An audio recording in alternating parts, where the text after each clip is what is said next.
Have you ever found yourself in a relationship that just leaves you constantly questioning yourself? Feeling like somehow, no matter what happens, it's always your fault? If that sounds even a little bit familiar, stick with me. We're going to unpack why that happens, and more importantly, how you can start to heal. You know, that feeling isn't just in your head. It's actually incredibly common. Dr. Ramani, who's a leading expert on this stuff, says this profound self-doubt isn't an accident. It's a symptom of a really unhealthy dynamic. So the very first step is just realizing you're not crazy for feeling this way.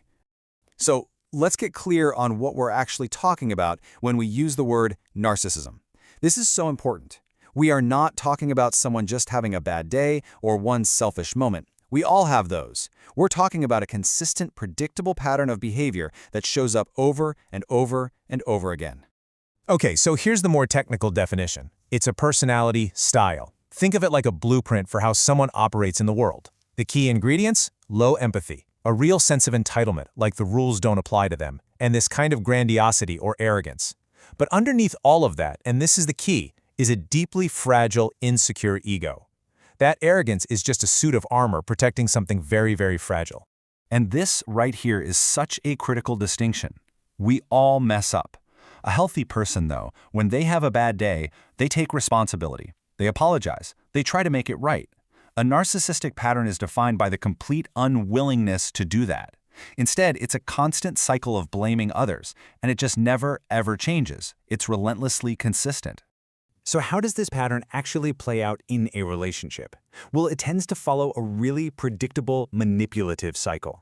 It's the thing that explains that confusing, hot and cold, walking on eggshells feeling that so many people get trapped in.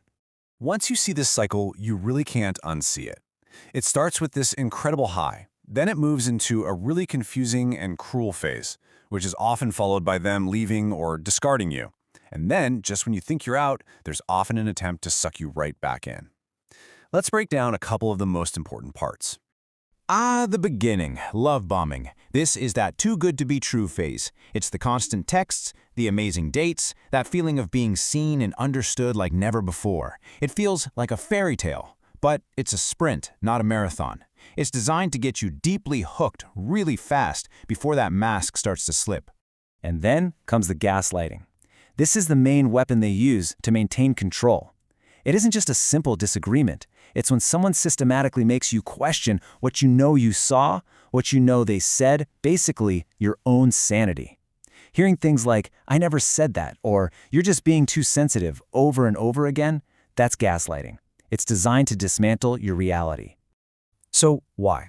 Why do they do all of this? It really boils down to this one crucial concept called narcissistic supply. Honestly, you can think of it like a drug they're addicted to.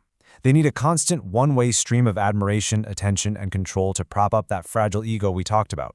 Everything they do is in service of getting that supply. Okay, so that's the problem. It's heavy, I know. But if you recognize these patterns, what now? What do you actually do? There is a single, incredibly powerful mindset shift that is the absolute turning point for anyone who really wants to start healing. And it's this: radical acceptance. This is it. This is the moment everything starts to change. Now, radical acceptance does not mean you approve of the behavior. Not at all. It doesn't mean you're condoning it. It just means you stop living on the false hope that they are suddenly going to change. You see the patterns for what they are: real, consistent, and permanent. And that clarity, that's what empowers you to make decisions based on reality, not on a fantasy of what you wish things could be. And it's so important to know this part is coming. Once you truly accept that it's not going to change, you are going to grieve. It's like a tidal wave. You'll grieve the love story you thought you had, the future you planned, the person you so desperately hoped they were. It's painful for sure, but it is an absolutely necessary part of healing. So once you've reached that point of acceptance, how do you actually manage interactions, especially if you can't just go completely no contact? Maybe it's a coworker or a family member. Well, there's a brilliant and really practical tool for this. Just remember this acronym, DEP.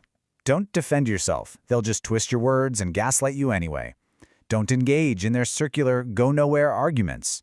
Don't explain your position over and over again. They aren't listening. And this is the hardest one. Don't personalize their behavior. It's not about you, it's about their pattern. And all of this leads us to the final, and I think most important part of the journey. Because after all the understanding and the acceptance and learning how to disengage, comes the beautiful work of rebuilding your own life. Just think about it. For years, maybe even decades, almost all of your psychological energy has gone into managing this impossible relationship. It is exhausting.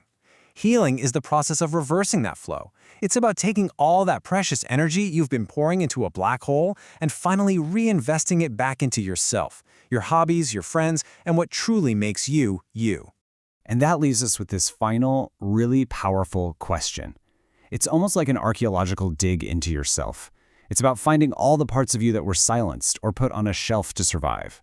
And answering this question, it isn't just about healing. It's about reclaiming your entire life.